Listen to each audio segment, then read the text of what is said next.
यदि तपाईँ कुनै चिज तताउनुहुन्छ भने त्यो फैलन्छ र चिस्याउनुहुन्छ भने खुम्चन्छ। चाहे तपाईँ त्यो चिज चीनमा तताउनुहोस् या अमेरिकामा, चाहे त्यो चिज तपाईँ नेपालमा चिस्याउनुहोस् या बेलायतमा, त्यो चिजले आफ्नो गुण संसारको जुनसुकै कुनामा पनि देखाउँछ। यदि हामी अक्सिजनको एउटा अणु हाइड्रोजनको दुईटा अणुसँग मिलाउँछौँ भने त्यो पानी बन्छ। हामीलाई अति आवश्यक पानी। त्यही अक्सिजनको एउटा अणुमा यदि हामी कार्बनको एउटा अणु मिसाउँछौँ भने त्यो कार्बन मोनोअक्साइड ग्यास बन्छ। त्यो ग्यास विषालु हुन्छ र त्यसैमा थप एउटा अक्सिजनको अणु मिसाउँछौँ भने त्यो कार्बन डाइअक्साइड ग्यास बन्छ र त्यो हामीलाई अति नै उपयोगी हुन्छ। हामी हाम्रो चेतन मस्तिष्कबाट अवचेतन मस्तिष्कमा जे कुरा लान्छौँ त्यही कुरा यो संसारमा प्रकट हुने गर्दछ। हामी सफलताको चित्र देख्छौँ, सफलता चाहन्छौँ, राम्रो कुरा हेर्न चाहन्छौँ, हामी सकारात्मक सोच्छौँ भने र त्यो चिजलाई नै हाम्रो अवचेतन मस्तिष्कले समाउने गर्दछ र संसारमा प्रकट गर्ने गर्दछ। यदि हामी सफल हुन चाहन्छौँ, जिन्दगीमा केही महान काम गर्न चाहन्छौँ, त्यो काम जसरी पनि गर्छु म गरेरै छोड्छु भन्छौँ भने त्यो चिज नै वास्तवमा त्यसरी नै प्रकट हुन्छ र त्यसरी नै संसारमा त्यो चिज प्रकट हुने गर्दछ। हाम्रो चेतन मस्तिष्क क्यामेरा हो भने अवचेतन मस्तिष्क प्रोजेक्टर हो र यो संसार पर्दा। हाम्रो चेतन मस्तिष्कले सोचेको बुझेको संसारबाट जे खिचेर लिन्छ त्यही कुरा हाम्रो अवचेतन मस्तिष्कले संसार रूपी पर्दामा प्रकट गर्दछ। त्यसकारण सकारात्मक सोचौं। हुन्छ म गर्न सक्छु, हामी गर्न सक्छौं भनेर सोचौं। आफूलाई कहिल्यै पनि हीन नठानौं।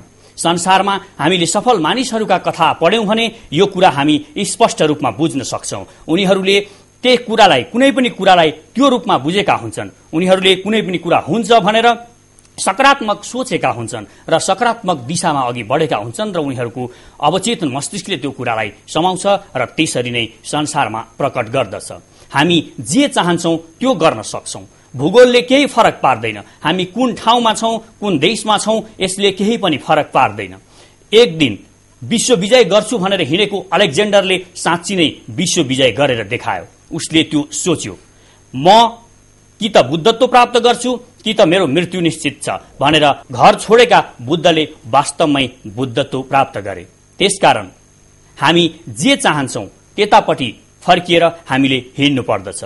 हामीले यो त्यो संसारमा सबै कुराहरूलाई सकारात्मक रूपमा लिएर पोजिटिभ सोचेर अगाडि बढ्यौं भने एक दिन त्यस्तै किसिमको रिजल्ट आउँदछ। यदि हामी यो देशमा बसेर नकारात्मक सोच्छौं, केही हुँदैन यो देशमा म केही पनि गर्न सक्दिन भन्छौं भने हामी अमेरिका जाउँ या जुनसुकै कुनामा जाउँ, संसारको जुनसुकै कुनामा जाउँ, त्यहाँ पनि त्यही किसिमको रिजल्ट हामीले पाउँछौं। किनभने हामी नकारात्मक त्यही मस्तिष्क लिएर त्यहाँ पनि पुगेका हुन्छौं। यदि हामी सकारात्मक सोच्छौं, म गर्न सक्छु, यो देशमै बसेर म केही गर्छु भनेर ठान्छौं भने हामी पहाड़का कन्दराहरूमा पनि सफलताको बीज रोप्न सक्छौं र सफलता फलाउन सक्छौं, सफलता उमार्न सक्छौं।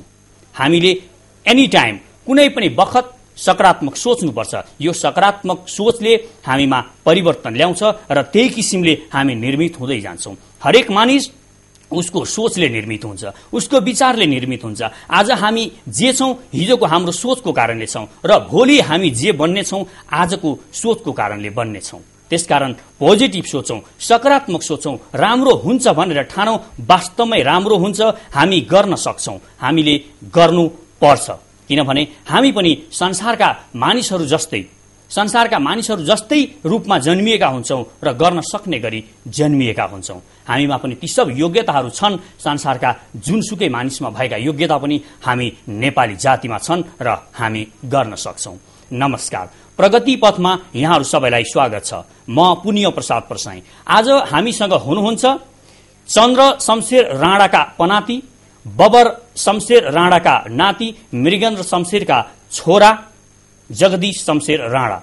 उहाँ एक साहित्यिक व्यक्तित्व हुनुहुन्छ, उहाँ राजनीतिक विचारक हुनुहुन्छ, उहाँ संस्कृतिविद हुनुहुन्छ र उहाँसँग धेरै परिचयहरू छन्। म उहाँलाई कार्यक्रममा स्वागत गर्छु।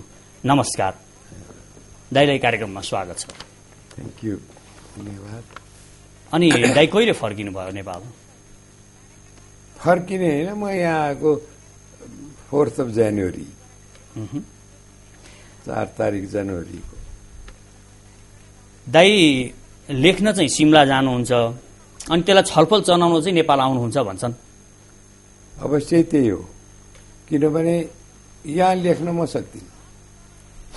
यहाँ यो मेरो कर्मक्षेत्र हो, कुरुक्षेत्र हो, सिमला मेरो तपोभूमि हो। यो दुईटाको समन्वय नगरी लेखकले मलाई चाहिँ लेख्न गाह्रो पर्छ। उहाँ मलाई कोहीले डिस्टर्ब गर्ने छैनन्, कोही मेरा पास्टीमा जानुपर्ने, बिहामा जानुपर्ने, मुण्डनमा जानुपर्ने ती कुराहरू छैन, ती कम्पल्सन छैन। बिहानदेखि बेलुकासम्म समयको धनी छु। त्यहाँ म चिन्तन गरेर बस्छु, लेख्न सक्छु, सोध्न सक्छु, अनि ती सबै कोसेली लिएर फेरि नेपाल आउँछु। किनभने मेरो कर्मभूमि त यही हो। उहाँ मलाई कसले बुझ्ने, मेरो भाषा कसले बुझ्ने, मेरो साहित्य कसले बुझ्ने। त्यसैले म उहाँ 8 महिना, उहाँ 4 महिना यहाँ जस्तो दाई नेपाल र नेपाली जातिको गौरव गाथा गाउनुहुन्छ।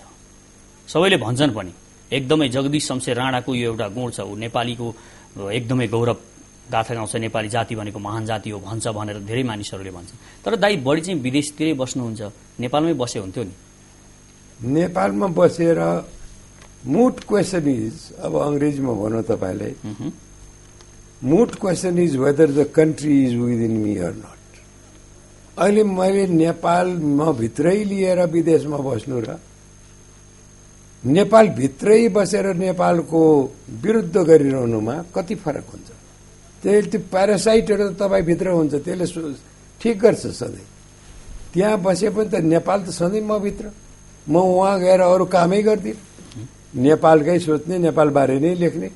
यी कुराहरू भएको हुनाले यो सोध्नु कि ऊ कहाँ बस्छ र के गर्छ भन्ने अहिले हाम्रो बाहिर बसेका, नेपालमा बसेकाहरूले चाहे नेपाल खाएर बसेका होलान्, बाहिर बसेकाहरूले नेपालले खुवाएर बसेको कुरा तपाईँहरूलाई थाहा छ, सबैलाई थाहा छ। Second highest income of the country बाहिरबाट रिपाट्रिएट मनी हो, उहाँबाट पठाएका हुन्। तर बाहिर बसेकाले खुवाएको र यहाँ बसेकाले खाएर बसेका, त्यो देख्दा देख्दै पनि को कहाँ बस्छ भन्ने सोध्नु त त्यो अर्कै कुरा हो। जस्तो राजा र राणाले रको, राजनीतिको र उच्चारण गर्न नदिएको नेपाली समाजलाई, नेपाली समाजमा अहिले भइरहेका यी छिटो छिटो भइरहेका परिवर्तनलाई दाइले कसरी बुझ्ने गर्नु भएको छ? छिटो छिटो परिवर्तन नेपालले गरेन। छिटो छिटो परिवर्तन राजनीतिक परिवर्तन, टेक्नोलोजिकल रेभोल्युसनले ल्याएको कुरा हो। त्यो टेक्नोलोजिकल रेभोल्युसनले के पनि बोल्न नपाएर थिचिएकाहरू, दबेकाहरूले आज मुखरित हुन पाए चारैतिर। यहाँ मात्रै होइन, यहाँकाले बाहिर गएर पनि। त्यो अवस्थामा आज नेपालीहरू या जो बाहिर पनि गएका छन्, यो सकर कन्दको जस्तो गरेर अगाडि बढ्दै बढ्दै गयो, स्विट पोटाटो त्यहाँ लागिहाल्छ जहाँ ठाउँ पाउँछ। त्यसरी फैलिएको नेपाली जाति हो। नेपालीको इतिहासै बस्ती सर्ने र बस्ती बसाल्नेको इतिहास हो। यसरी फैलिएको जाति हो। मैले नेपालीको गुण गाएर बसेको भन्ने तपाईँले भन्नुभयो, त्यो मैले गुण गाएर बसेको होइन, मैले खालि वास्तविकता मात्रै भनेको। हामी यस्ता हौँ भन्ने कुरा, हामी ऊभन्दा बढ्ता छौँ, हामी ऊभन्दा जान्छौँ वा ठुलो र सानो भन्ने कुरै होइन। वास्तविकता त्यही हो। हामीले हाम्रो नेपालीको वास्तविकता बुझ्नै पर्छ। दाइ समालोचक हुनुहुन्छ, धेरै राम्रो समालोचना गर्नुहुन्छ, कवि हुनुहुन्छ, संस्कृतिविद हुनुहुन्छ, राजनीतिज्ञ पनि हुनुहुन्छ, दाइ राम्रो विचारक पनि हुनुहुन्छ। यी मध्ये दाइले कुनलाई अलिकति समाउनु पर्यो भने कुन समाउनुहुन्छ? कुनबाट चाहिँ दाइलाई बढी चिन्नु मान्छेले भन्ने कुरा हो कि यो म उत्तर आधुनिक जमाना भन्छु। त्यो भन्नुको मतलबै यही हो, एउटा आइडेन्टिटी छैन। अब मान्छेको चिनारी बाहुल्य भइसक्यो। त्यत्रो चिनारीहरू एउटै मानिसमा अलग अलग चिनारी भएको बेलामा यो लेखकमा, जो तपाईँहरूको लेखक हो, उसका पनि त चिनारी धेरैतिरबाट हुन्छ। म लेख्दै गएँ। पहिले सुरु त मैले समालोचनाबाट गरेको, मुनामदन भ्रमण, मुनामदनमाथि लेखेर त्यहाँ 18 वर्षमै दाइले लेख्नु भएको थियो होइन त्यो समालोचना? 18-19 वर्षदेखि। अनि त्यहाँदेखि चाहिँ तपाईँको लेख्दै गएँ, कविता लेखेँ, काव्य लेखेँ, गद्य लेखेँ। अब आज संसारैमा परिवर्तन देखेपछि अनि मैले यो बाहुल्य विस्फोट उत्तराधुनिकवाद भन्नु हुँदैन, त्यसलाई उत्तराधुनिक अवस्थाको बारेमा लेखेँ। अब यही विचार चाहिँ नि नमरी बाँचे दैवले साँचेकोले पनि, अनि यहाँ मात्र खर्च नगरेर बाहिर गएर बसेर चिन्तन र मनन गर्न पाएकोले पनि तपस्वाध्याय निरतम भन्ने कुरा हुन्छ। सिमलामा जो तपाईँ भन्नुहुन्छ बाहिर बस्छ, त्यहाँ अरू कामै होइन, तपस्वाध्याय निरतम जो भन्छन्। पहिलो श्लोक हो वाल्मीकिको रामायणको, यो त्यो कुरा त्यहाँ हुन्छ। त्यस कारणले विभिन्न पक्षमा सोच्ने विचार गर्ने मौका पनि रह्यो र तपाईँहरूको प्रेरणा पनि रह्यो। जस्तो दाई पावर एक्सरसाइज गर्न मन पराउने, राजनीति मन पराउने परिवारको मानिस हुनुहुन्छ, चन्द्र शमशेरको सन्तान हुनुहुन्छ। अहिले यसो सोच्दाखेरि साहित्यमा नलागेर अलि राजनीतिमै लागेको भए अलि पावर एक्सरसाइज गर्न सकिन्थ्यो, पावरमा पुगिन्थ्यो भने जस्तो फिल हुँदैन अहिले? त्यो कति उल्टो सोचाइ हो, बिल्कुलै उल्टो सोचाइ। के कारणले भने म त बागेश्वरीको साम्राज्य लिएर बसेको मान्छे, राजेश्वरीको एउटा राज्य, त्यहाँ फर्केर जानु। म गएँ एकचोटि, चौरमा चढ्दा चढ्दै राजनीतिको जंगलमा पुगेँ, फेरि फर्केर आएँ। यो वाइड चौर पो ठिक, यो चरण पो ठिक। त्यस कारणले पावर एक्सरसाइज भन्ने कुरा राजनीतिज्ञले गर्छ कि पावर एक्सरसाइज भन्ने कुरा कसले गर्छ भन्ने कुरा सानो दुईटा म एक्जाम्पल दिन्छु तपाईँलाई। एउटा उदाहरण के भने, यत्रो नेपाललाई एकीकरण गर्ने प्रतिभान छ, उनको स्ट्याचु आज नेपाल बाहिर छैन।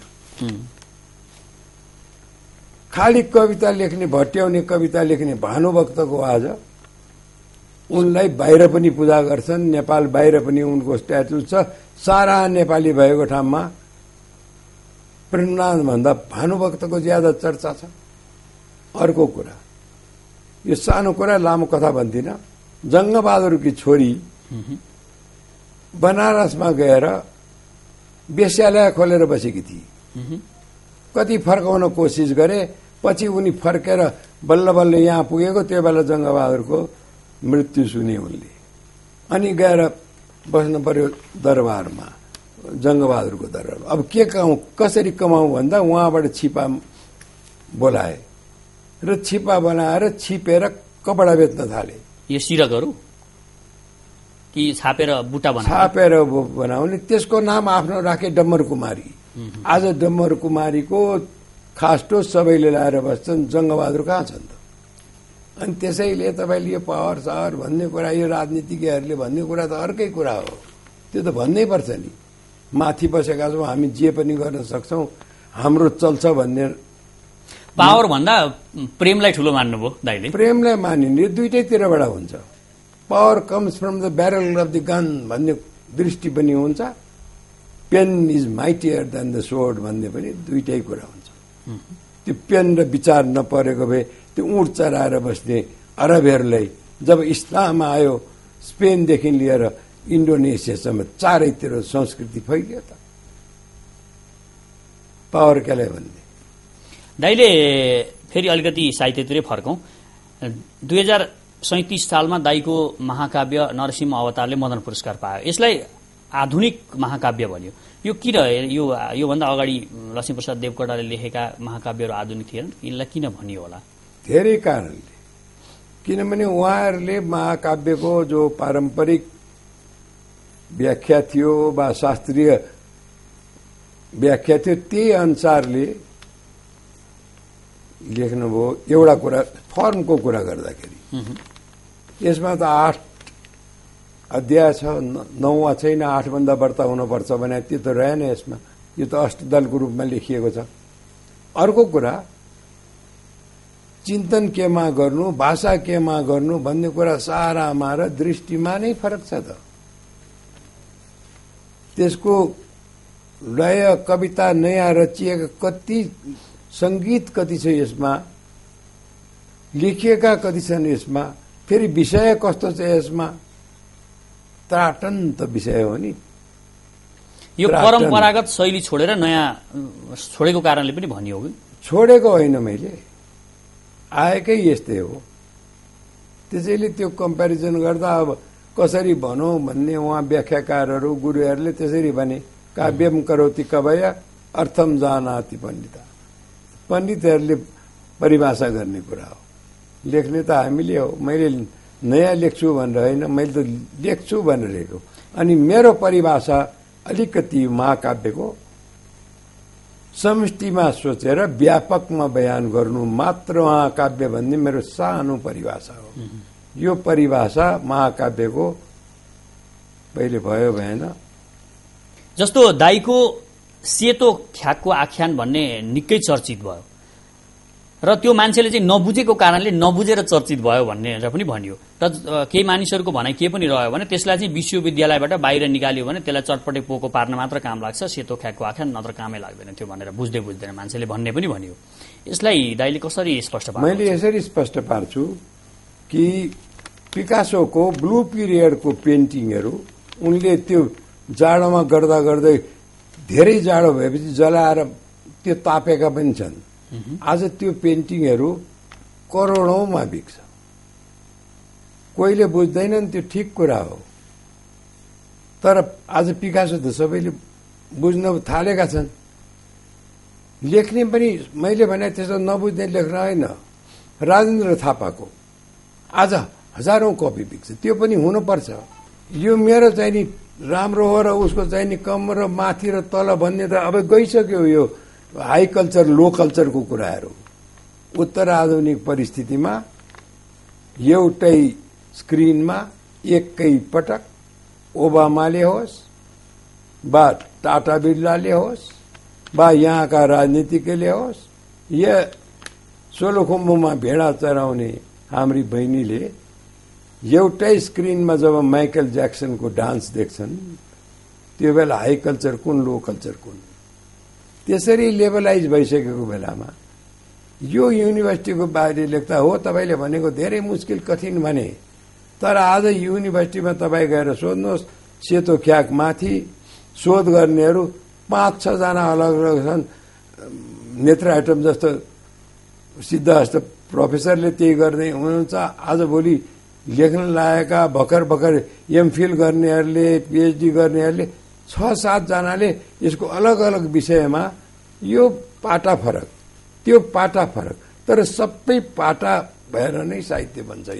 एउटै पाटाले भन्दा जस्तो तपाईँको 5 स्टार होटल मात्रै भयो भने त्यो तलबाट ओर्लेर आएर मोमो खानेले के गर्छ? अब त फास्ट फुड काउन्टरमा त प्लेटै फालिदिन्छन्, खायो फाल्यो सकियो त्यहाँ, तर स्वाद त लिन्छ त्यसको। त्यसैले यो केटर गर्नु सबैको लागि एउटैको काम होइन, त्यो सबैले अलग अलग किसिमले गर्छन्। मैले यो किन यस्तो गाह्रो लेख्यो भनेर कतिजनाले भने नलेख्न नसकेर लेखेको, मैले नलेख्न नसके नलेखेरै बस्थे। त्यो माकुराले किन यस किसिमको जाल बनायो, परेवाले किन त्यस्तो गुण बनायो भनेर सोध्नु, त्यो अलग अलग दृष्टिकोण। जस्तो दाई सम्भ्रान्त परिवारको मानिस हुनुहुन्छ, मैले अघि पनि भने दुःख भनेको कहिल्यै दाइले बुझ्नु भएकै छैन होला जहाँसम्म मलाई लाग्छ होइन। अब यस्तो परिवारबाट आउनुभएको मानिस अलिकति पीडित मानिसका कुराहरू, शोषित मानिसका कुराहरू लेख्नुहुन्छ। अब अहिले एकजना गोठालो भैँसी गोठालो राष्ट्रपति बनेको परिवेशमा यो दाइको कुरा कतिको पत्याउलान् मानिसले? लेख्छ एउटा भन्छ अर्को भन्ने मात्रै ठान्नु। कसले लेख्छ भन्ने कुरामा बुद्धलाई त पत्याए त सबैले, राजाका छोरा हुन् नि उनी। जैनका सबै तीर्थाङ्करहरू त सम्भ्रान्त तपाईँले भन्नुभयो सम्पन्न परिवारकै हुन् नि, एकजना व्यक्ति मात्रै बनिएका अरू त राजाका छोरा हुन् नि। यो कसले के लेख्छ कसो लेख्छ त्यसमा होइन, के लेख्छ के भन्छ को कुरा कोहीले पत्याउनन् भनेर लेख्ने कुरा होइन। नलेख्न नसकेर अघि नै मैले भने हामी लेख्छौं। कोही अबलाको गर्भदान भयो, त्यसले बच्चा ननिकालेर सक्छ र 9 महिनामा त निक्लिन्छ नि। त्यस्तै गरी जब विचारको गर्भदान हुन्छ त्यो फस्टाउँदै जान्छ, हामीले नलेखिसक्छौँ र अर्को कुरा तपाईँले जो तलका दलित वर्गका भनौँ सबाल्टर्न्सको बारेमा किन लेख्छु भन्ने कुरा, धेरै लेखकहरूले त्यो माथिल्लो तलामा बसेर लेख्न सकिँदैन त, भुइँमै उत्रिनुपर्छ। सबभन्दा त्रिपुण्डीधारी हाम्रो 3टा ठुला लेखकहरूमा लेखनाथजी हुन्। ती लेखनाथजी त तलै बसेर लेख्छन्, भुइँको कुरै लेख्छन्। अरू सबैभन्दा बढ्ता हट्यो सारा हिलो मैलो हरायो पानीको वर्षा, त्यो त्यसरी बयान गर्छन्। त्यसकारणले लेखकले कहाँ बसेर लेख्छ भन्ने कुरा,